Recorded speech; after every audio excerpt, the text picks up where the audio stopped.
Recently, I've met Gaspar, a competing judo brown belt who got destroyed in BJJ. I had a chance to sit down with him and talk about what his experience was like to get disillusioned by judo, what parts of judo did work well in BJJ, and what his relationship to judo is right now. Personally, I went for a similar martial arts journey. After being an Aikido black belt and instructor for over 10 years, I was rolled into a pretzel by a BJJ blue belt and then got my ass handed to me by a professional MMA fighter.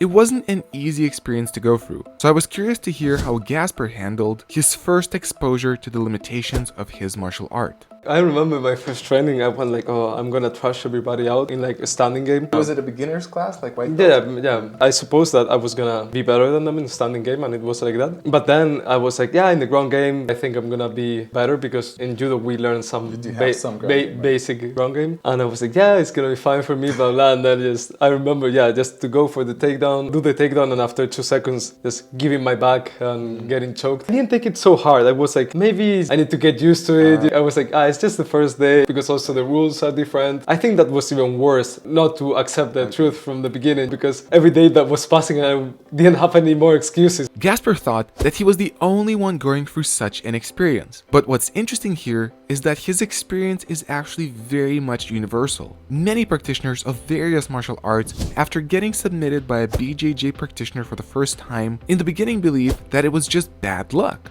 They are then eager to try to grapple again to prove it. Unfortunately, after numerous attempts, the truth hits the person. And this happens again and again to martial artists across the whole globe. For example, the same type of story is told by former Navy SEAL Jocko Willing. I had a guy that was a traditional martial artist. I was like a basic jiu-jitsu guy at the time against a guy that had been training in his martial art for 20 years. Of course, jiu-jitsu won. So then, of course, you get the, well, let's go again. And that's what happens with jiu-jitsu. You know, when you get somebody once, they think you got lucky or whatever, so then you go again. And it usually takes 3 to 5 times before people recognize that, okay, there's something here that I don't understand, and this person will beat me. Reality is hitting him that he's wasted 20 years of his life training in this stuff that doesn't work. And the more you speak to people who challenge their martial art, the more of the same story you get. I then asked Gaspar how the experience of getting destroyed by BJJ white belts as a judo brown belt himself was for him emotionally. It was super frustrating for the first 2-3 months. It was so hard. I was like, oh my god, like nothing works. I've been training judo for a long time and I thought that it would work out and it doesn't. Even sometimes I could came back home and just not cry, but be like, oh my god, like emotional shock. Yeah. Coming from judo, I thought ground game was just these little things, and then I saw like there was many more things, like just not like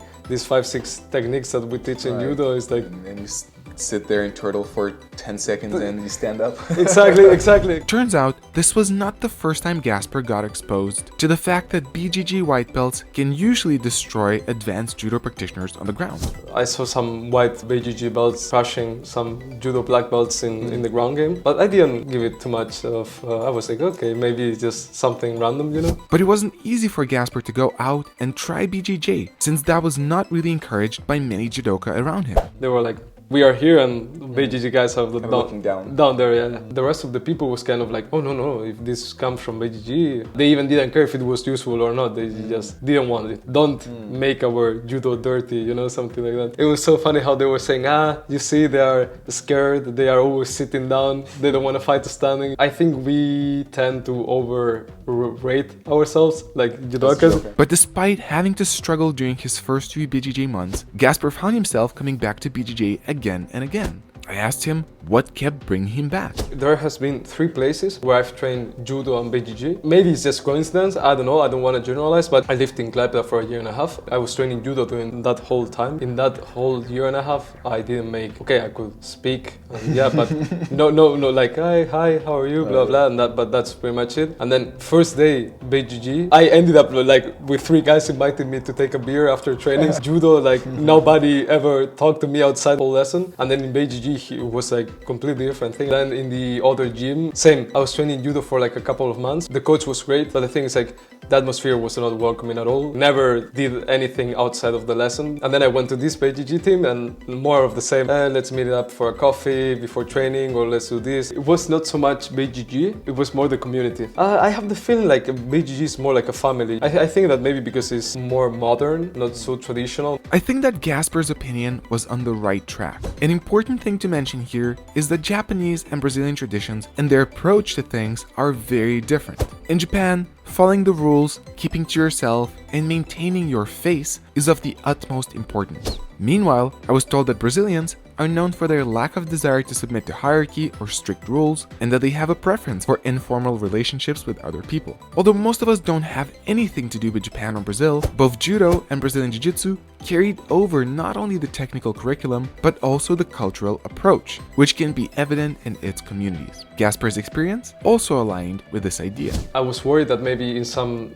BJJ gym they were gonna tell me something because I trained with my judo gi. Right. Then I found out like nothing at all. Then I saw once one BJJ guy go into a judo lesson with a black gi, and everybody was like, what are you doing? Like, get out from here. Gaspar was also concerned about the state of judo as a martial art. People don't take it so much as a martial art, but already a sport. I need to go for this takedown. It's already, how can I score point? How can I make the other guy make some fault so the referee is gonna penalize him and give me some points? Before it was not like that. Before it was like do or die, you know, go take him down. Don't care about the points, don't care about the penalization. Ironically, I believe BJJ is in danger of going down a similar route as well, in occasionally focusing too much on the sports aspect by using the rules to win, instead of committing to a full-on grappling match, or, for example, starting the roll always from a sitting position. This is where Gaspar and I agreed that both BJJ and Judo have something to learn from each other. I think BJJ should train it more, actually, standing game, because you can even see competitions, okay, not in the high level, but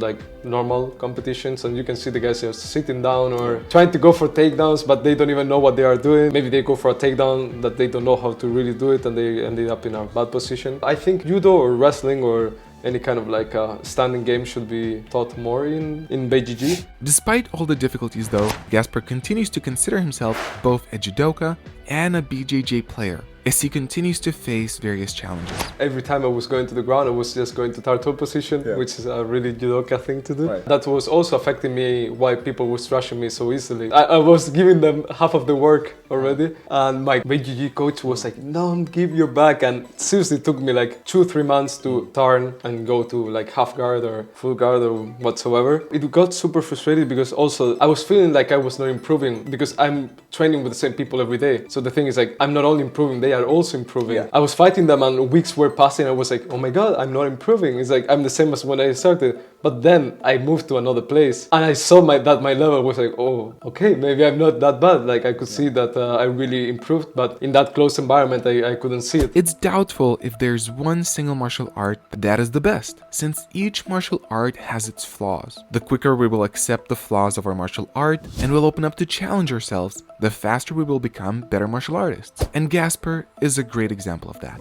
If you want to see a BJJ versus Judo sparring against me and Gaspar, click right here. If you want to see my full talk with Gaspar, click here. Thank you for watching, and as always, I wish you to own your journey.